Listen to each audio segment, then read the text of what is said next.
Hi everyone, welcome to Mind Your English. This is Ashutosh, and in this session, I'll be dealing with some of the important questions from the topic noun and number. तो स्वागत है आप सभी का इस session में. इस session में जो क्वेश्चंस को हम लोग डील करेंगे वो सारे करेक्ट द फॉलोइंग सेंटेंसेस के पैटर्न के होंगे. इट मीन्स आपके पास एक सेंटेंस आएगा और उस सेंटेंस में कुछ गलतियां होंगी नाउन के ऊपर बेस्ड, और उसको आपको करेक्ट करना है ताकि सेंटेंस ग्रामेटिकली करेक्ट हो जाए. So now, without taking any more time, let's get started with this session. So here is the first question. The first question is, most of the peoples are mad after riches these days. As you all know, peoples को हम ऐसे plural form में नहीं use करते. Peoples को हमेशा people ही use किया जाता है. इसका meaning plural होता है, but form में ये हमेशा singular ही होता है. So people is a noun which is singular in form but plural in meaning, right? तो करेक्ट सेंटेंस क्या होना चाहिए? The correct sentence should be most of the people are mad after riches these days. Is this clear? Right. So now move on to the next question. The next question we have is, the sceneries of Himalayas are very charming. As you all know this very well, sceneries cannot be in the plural form क्योंकि वो plural form में use नहीं किया जाता है. ये हमने already noun and number में बता दिया है. आप उस वीडियो को देख लेंगे तो ज्यादा आपके लिए बेहतर होगा अगर आप इस वीडियो में पहली बार आ रहे हो तो. राइट. तो सीनरीज जो है वो नहीं यूज किया जाता है. करेक्ट होना चाहिए सीनरी. बट इस सेंटेंस को और आगे अगर पढ़ें तो क्या है? The scenery of Himalayas are very charming. अब जब हमने सीनरी को सिंगुलर फॉर्म में यूज किया तो जब हमारा नाउन सिंगुलर है तो वर्ब जो उसके साथ यूज किया जाने वाला है वो भी सिंगुलर फॉर्म में होना चाहिए. तो करेक्ट क्या होना चाहिए? सीनरीज के जगह सीनरी और आर के जगह इज होना चाहिए. तो correct sentence should be, the scenery of Himalayas is very charming. Right. चलिए, मुझे उम्मीद है आपको समझ आया होगा. Now moving on to the next question. The next question we have is, father in laws love their sons in law. आप बहुत अच्छे तरीके से जानते हैं कि father in laws plural form नहीं होता है. अगर इसका प्लूरल फॉर्म आपको यूज करना है तो इसके मेन नाउन फादर को ही प्लूरल करना पड़ेगा. तो फादर्स इन लॉ करना पड़ेगा. राइट. इस सेंटेंस को अगर आप और अच्छे तरीके से देखें, if you look at this sentence carefully, you'll find the second noun used in this sentence is in an appropriate form, right? Sons in law use किया गया नेक्स्ट नाउन को, उसको सन इन लॉज नहीं किया गया है. तो इससे आपको एक चीज समझ आएगा कि जब भी हम इन लॉज के पहले कोई वर्ड सन, फादर या फिर डॉटर या फिर मदर को यूज करते हैं और अगर उसके प्लूरल फॉर्म को यूज करना है तो मेन नाउन को ही प्लूरल कर देते हैं. सन को सन्स कर सकते हैं, फादर को फादर्स कर देंगे, मदर को मदर्स इन लॉ कर सकते हैं. राइट. मदर इन लॉज नहीं करेंगे. Is this clear? चलिए, तो आगे इसका करेक्ट सेंटेंस क्या हो जाएगा? Fathers in law love their sons in law. Right. Now I will move on to the next question. The next question we have is, he is a 50 years old man. अब आप देखिए, यहाँ पे बीच में hyphen follow ही किया जाता है singular बनाने के लिए. यह हाइफन फॉलो कर दिया गया है तो यहाँ पे years जो यूज किया गया है ये सिंगुलर होना चाहिए. Right. So he is a 50-year-old man. Right. Next question we have is, everyone likes vegetable. आप बहुत अच्छे तरीके से जानते हैं vegetable is not used in the singular form, it is always vegetables. So the right answer is everyone likes vegetables. Clear है? अब आप यहाँ लाइक्स में से एस मत हटा दीजिएगा. राइट.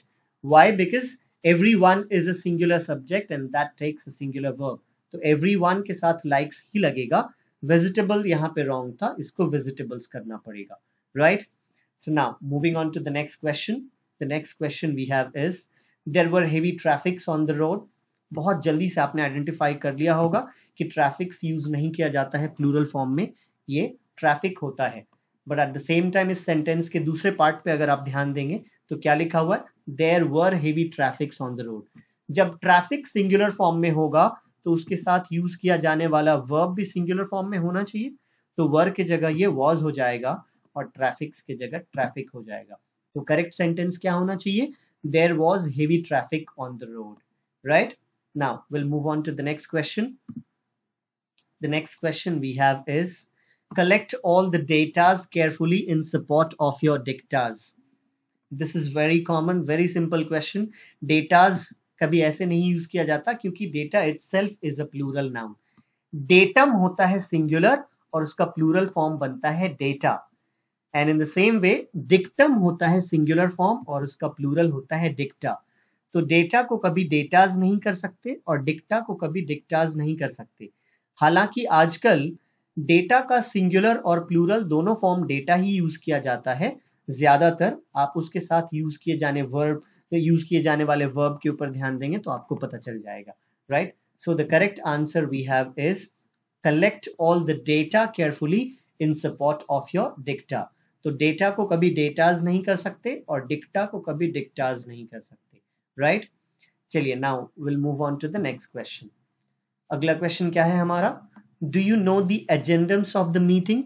यहाँ पे आप जानते हैं बहुत अच्छे तरीके से कि एजेंडम्स जो है वो ऐसे नहीं यूज किया जाता। सिंगुलर फॉर्म एजेंडम होता है और प्लूरल फॉर्म एजेंडा होता है, राइट? तो करेक्ट क्या होना चाहिए? Do you know the agenda of the meeting. Agendums नहीं होना चाहिए। अब यहाँ पे एक और आपको कुछ बता देता हूँ, ये आप ध्यान रखना। बहुत सारे ऐसे लैटिन नाउन्स हैं जो यूएम, यूएन और ओएन के साथ एंड करते हैं। उनका प्लूरल फॉर्म बनाने के लिए उसमें जनरली एस नहीं लगाया जाता है। यूएम, यूएन और ओएन को हटा करके ए लगा दिया जाता है। एग्जाम्पल के लिए एजेंडम था तो हमने उसको एजेंडा कर दिया। अगर फिनोमिनन होता तो हम फिनोमिना कर देते। अगर क्राइटेरियन होता तो हम क्राइटेरिया करते प्लूरल फॉर्म में। बैक्टीरियन होता तो हम बैक्टीरिया करते प्लूरल फॉर्म में। तो बैक्टीरियंस और क्राइटेरियंस और एजेंडम्स और फिनोमिनन्स जनरली नहीं यूज किया जाता है।